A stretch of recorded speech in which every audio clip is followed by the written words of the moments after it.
Hi, this is Robert Kiyosaki, and you're listening to Capital Hacking. This is the most important thing you can listen to today. Here's the one.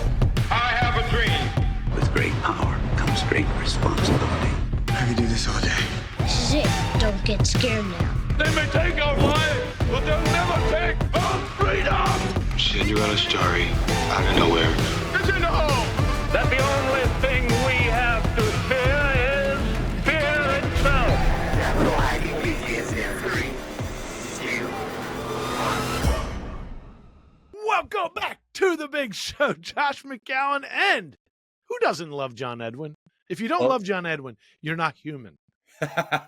Josh, thank you. It is an honor to co-host Capital Hacking alongside of you. And today we interview Austin Wright. He is an absolutely phenomenal guy.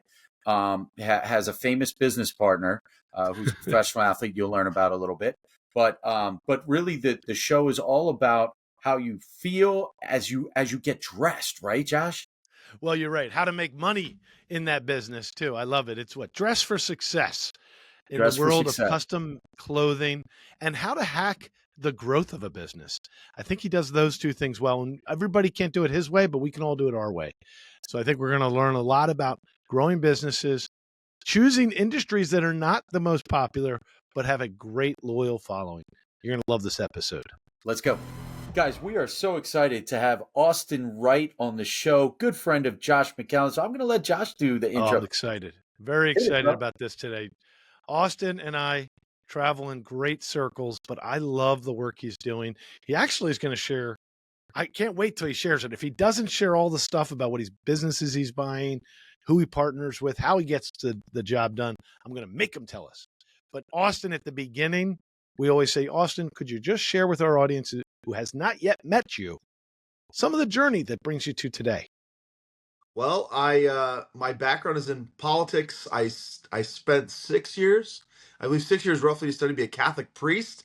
So something I really brought me to this point here to be in the business world and be in the various ventures that we're in now. Exactly. Very normal path. It was a very normal path. It was it's in every MBA program, and it suggests to do it this way. So my undergrad is in political science, my master's in philosophy. So I'm really ready for this world, and have done phenomenally because of all my preparation. And maybe that's true, because politics has taught you some amazing skills. I can see it every time I talk to you. Well, thank you. I appreciate it. Yeah, it's just, I think the thing that I have been blessed with is the ability to meet and connect with people. And I think in business, that's the biggest thing I've learned is I don't have the fancy MBAs. I meet a lot of people that have the pedigree behind them and the titles behind their name. And I realized that they have the exact same ability that I do. It's just having the ability to meet with people and talk to people and connect to people. And that's been huge in our businesses. And as we continue to grow, it's been the thing that keeps me excited to be able to meet new people and people like Josh. And obviously today I'm meeting John, who I didn't know existed, 10 minutes ago. So here we go. But Austin, what is it today about MDKeller? And what is that core business that you guys run? Yeah. So my business partner and I, we looked at creating a diversified company that owned I call it all the time. We're Catholic. We're very conservative Catholics. And I always joke that we're the conservative Catholic Berkshire Hathaway. So investing in things, and how it kind of first started about 5 years ago, was investing in companies and just kind of putting in some money. And then it was like, why don't we do this more and actually build or buy our own companies and start our own companies, which is what we've come up with in the last few years, and hold on to them, not doing something where we're trying to roll up and then sell them off, but really hold on to these companies, grow value, employ people, and just build brands, which has been something I'm again very excited about. So what is MDKeller? What businesses do you own? So we own a number of companies. The one that I will talk about today in particular, the two I'll mention, one is the thing behind me. It's a backdrop, so it's not a static picture, but is one of our clothing companies, which is called Shepherds. And Shepherds is something that we got into kind of happenstance a number of years ago. I was at a wedding in Spokane, Washington, and a friend of mine who was getting married, he was the mutual friend of the guy his father owned a suit company in Kansas City, Missouri. And my business partner is a football player for the Kansas City Chiefs and is known for wearing nice clothes. And so we got into a conversation about we should do something with your dad's company at some point, and maybe have Harrison wear his clothes. Well, that conversation went into a very serious conversation about buying his company. And we went down the road of looking at the valuation and how much we'd want to pay for it. And owning a suit company because I didn't know what that looked like and who would we hire to run the place, et cetera, et cetera.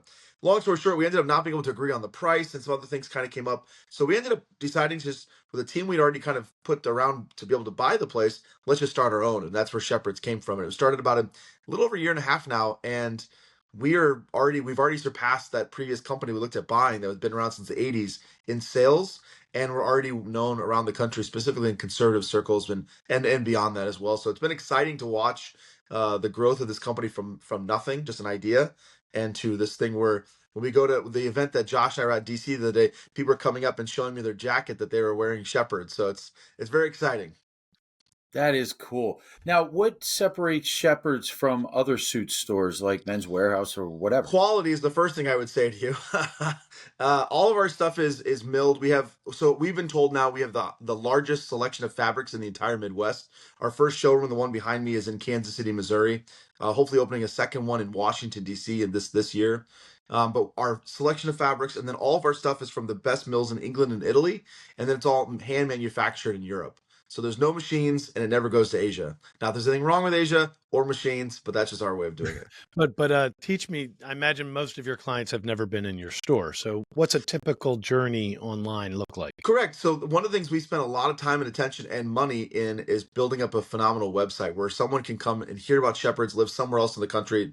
There's a smaller population, obviously, in Kansas City, but they go on the website, they go in and put some basic information in, and then what will happen is a trial garment will be shipped to them that is closely in their size, and then they will have a call with one of our tailors who will work through with them and finalize the measurements for them. And I'm told it gets to about 98 to 99% accurate. And then the first time you might have a few adjustments that need to be made that we pay for, if there is anything that needs to be from there. But I'm told that the fit is great. One of the things I love is I used to live in Orange County, California. I wear a lot of Hawaiian shirts, very casual, as is kind of the society in general, this very casual approach to things. But wearing a suit that is made for you is a game changer. Like you always have people saying, how do you wear that suit all day? Or how do you fly in that thing? I'm like, I feel like I'm wearing pajamas and I look like I'm what is the guy's name? James Bond. I mean, it is a phenomenal experience. I think more people, it has been very exciting for me because I'm bringing a lot of people in that have never worn custom suits or custom clothing at all.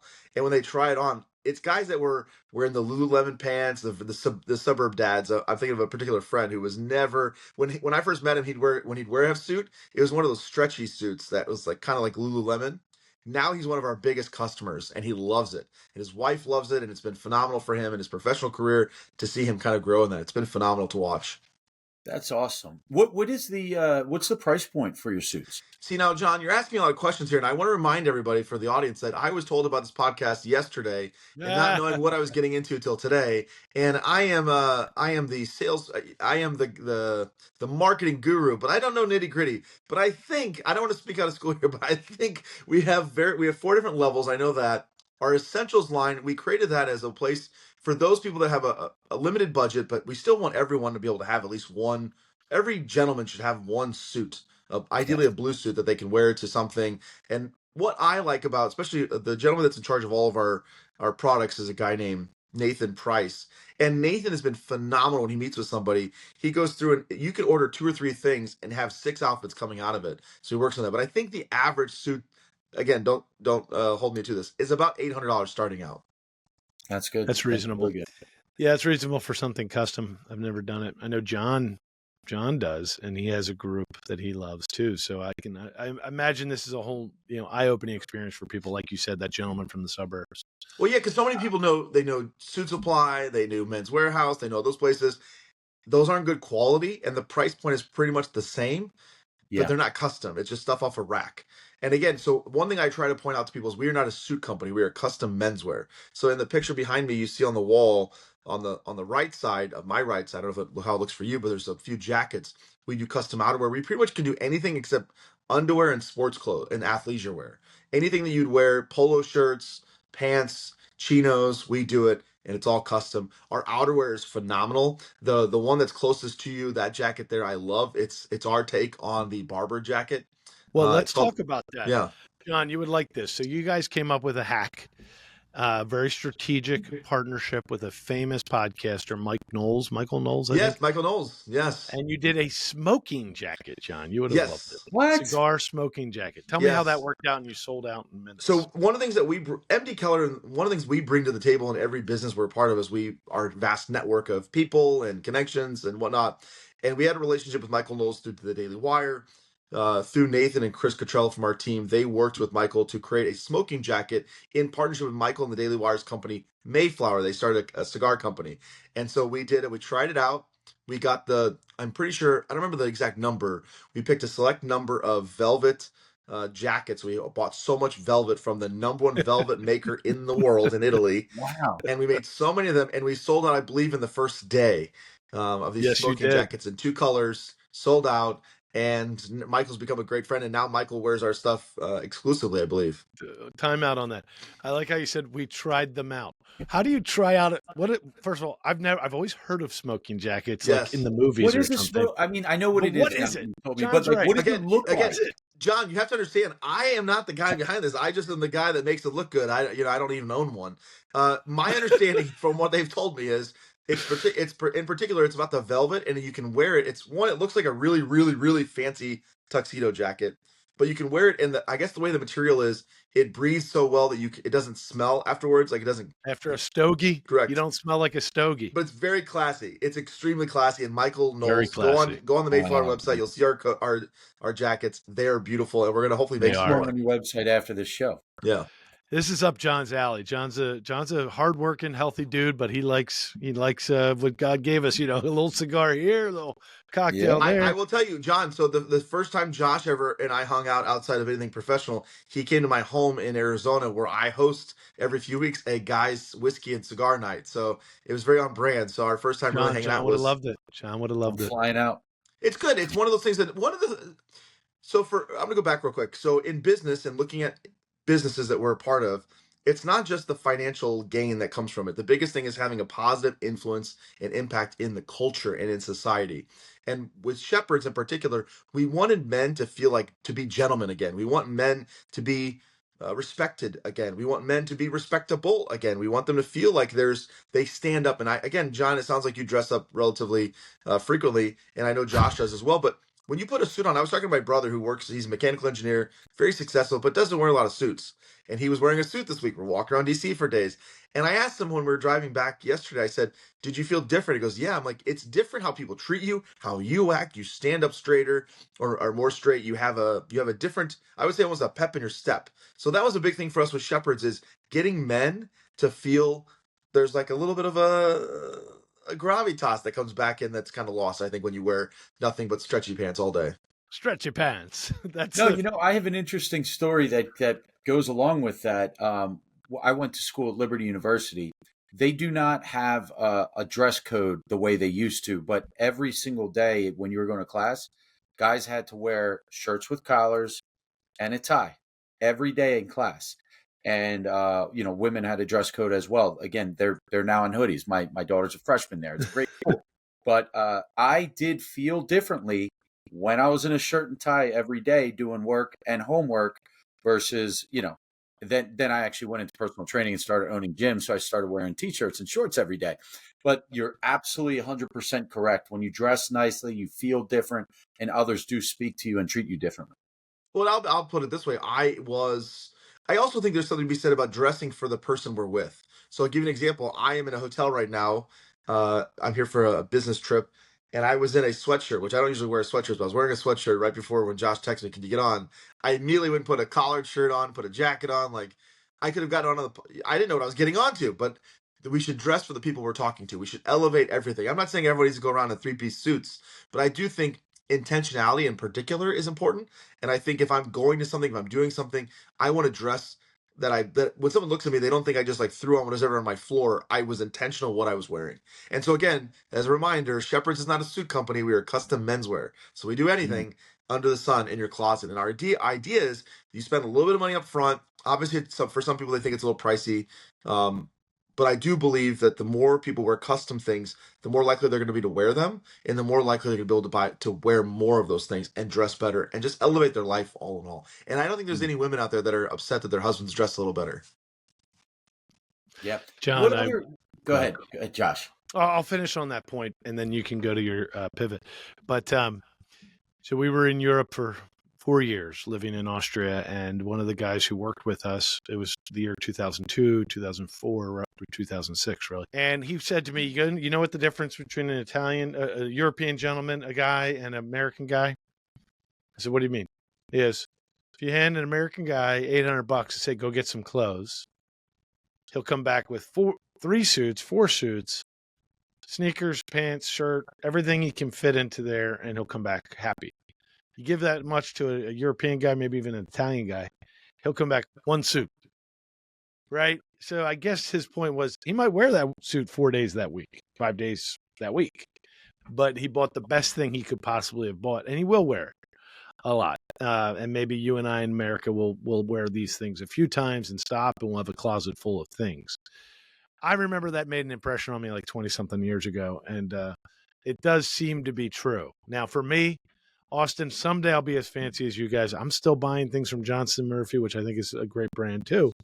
But I can't wait to learn more about Shepherds. I got to try it on someday. I got to try this. Yes. John's mad at me too. He called me with his idea for better clothing. Well, no, it's one of those things. So the other thing I would say, just last part, is to bring up a famous word, a popular word in the conservative movement: sustainability. Sustainability. We see a lot of people spend money on this idea of fast casual, this idea that you can go quickly, you buy some clothes, cheap clothes. Like you were saying, Josh, you could buy a ton of stuff with $800. You wear it a couple times. How many people go and buy things? They have their closets filled with things they never wear. They bought it, they wore it once or twice, they throw it away. Again, it's going back to that intentionality. I would rather people spend a few $100s on a 2 or 3 things that they'll wear all the time and they'll get many years of use than the thing they spend $50 on, wear it twice, it stays in their closet until finally 5 years down the road they give it to Goodwill. I much rather see people be intentional with their closets. You can't go anywhere in the country without seeing huge places of storage units. Clearly, people have way too much stuff, and I think clothing is one of those areas that we can have an impact on as well. I love that, man. That is awesome. Now, again, for the listening audience, I found out we were interviewing Austin 10 minutes before we got on. So this is great because I'm getting to know you, but I didn't have a chance to do much homework. I believe you worked in Washington, D.C. for some time. Can you tell us a little bit about that? Yeah, I mean, I worked in politics for a number of years. I was interested as a young child. My family is not political. It just was something. I think it's almost like a disease. You get attacked by it somehow. And I really liked my social studies classes in high school. And The West Wing had just started as well when I was in high school. So it was kind of a show that I enjoyed. And then I got involved in politics when I went in the military. I actually helped on George Bush's campaign.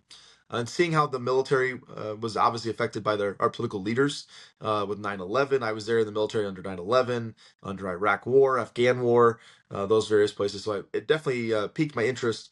And then when I was in my late or I guess mid-20s, I started working in campaigns, worked on McCain's campaign, worked on a couple of gubernatorial campaigns, and then I ran a congressional campaign in 2008 in Illinois. It was a guy that owned a pizzeria with 10 kids, had never run for political office, and he owned St. Giuseppe's Heavenly Pizza, the best pizza you ever have in your life.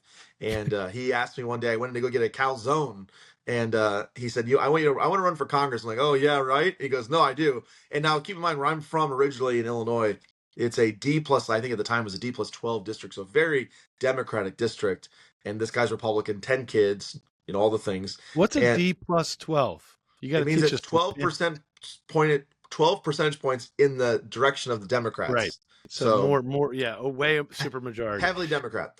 And this area where I'm from in Illinois is the most liberal Democratic area in the state outside of Chicago.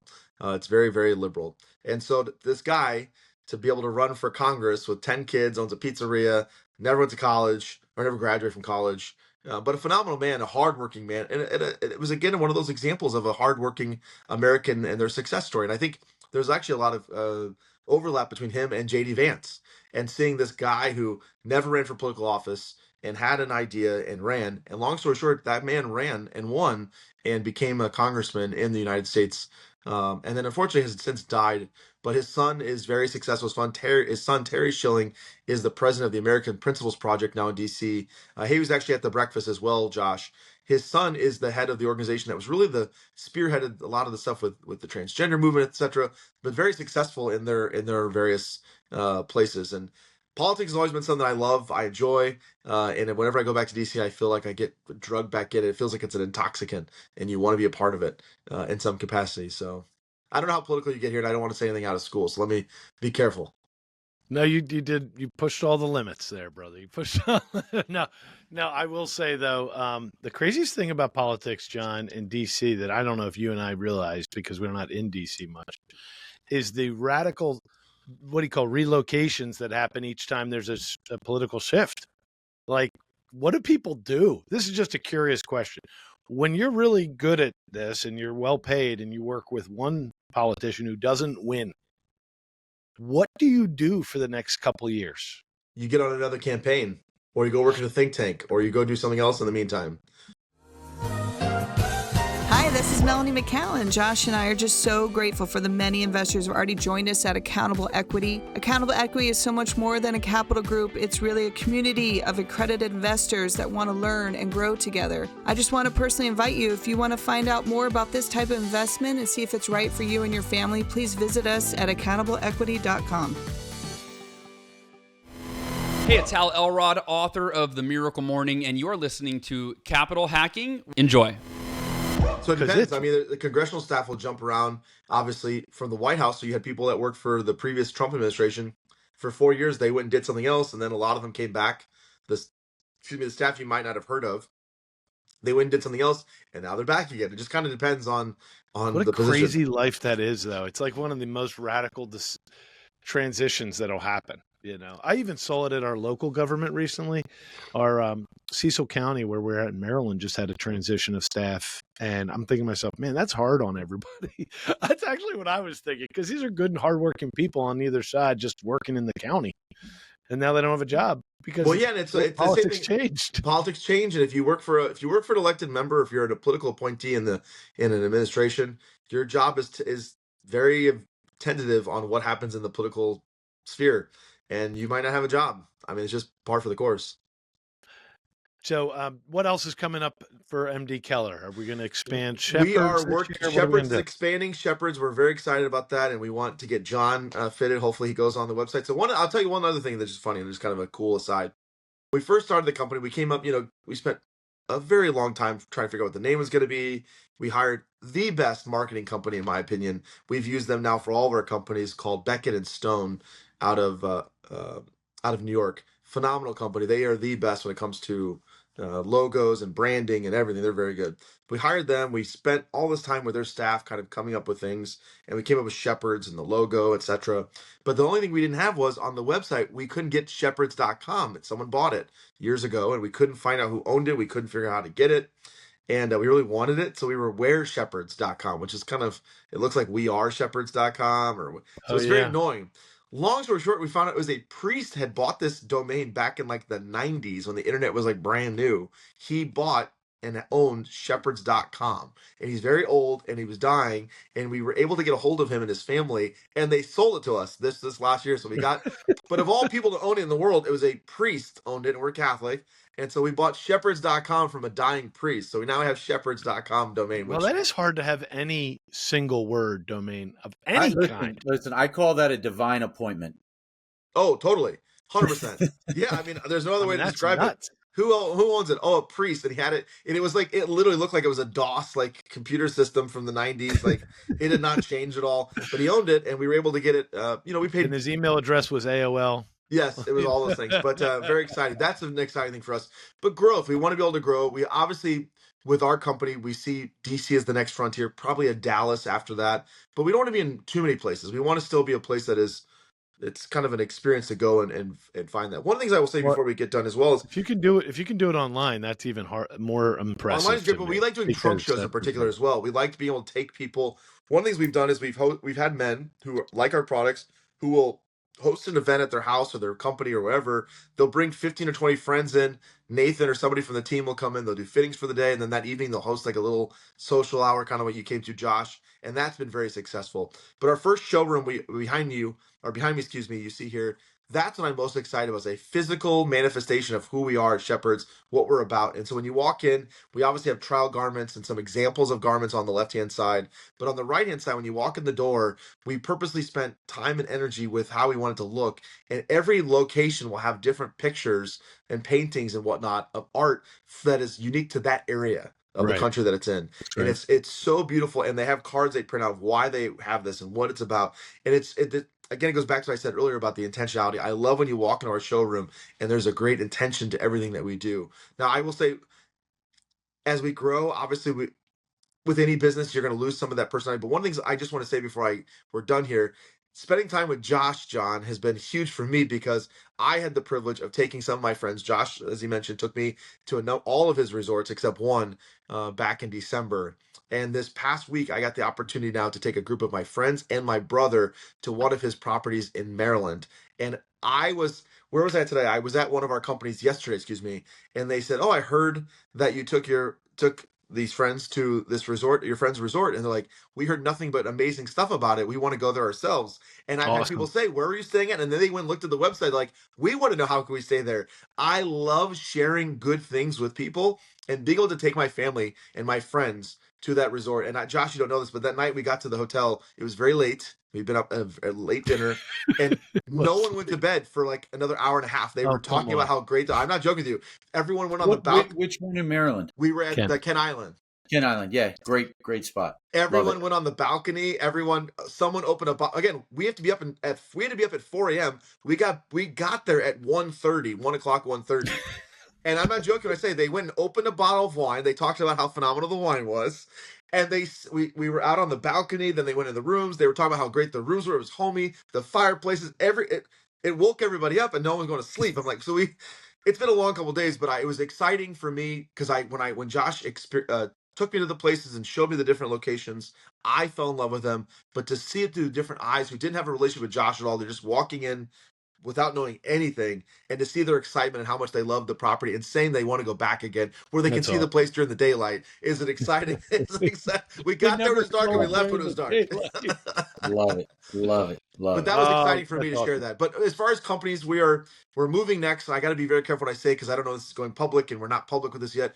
We're getting into the funeral industry. Maybe we'll come back on another time and talk about specifics on that. But we're starting to get into the funeral industry, and that's going to be very exciting as well. And like with everything we do, it's about changing the culture, having an impact in society, and then hopefully making some dollars along the way as well.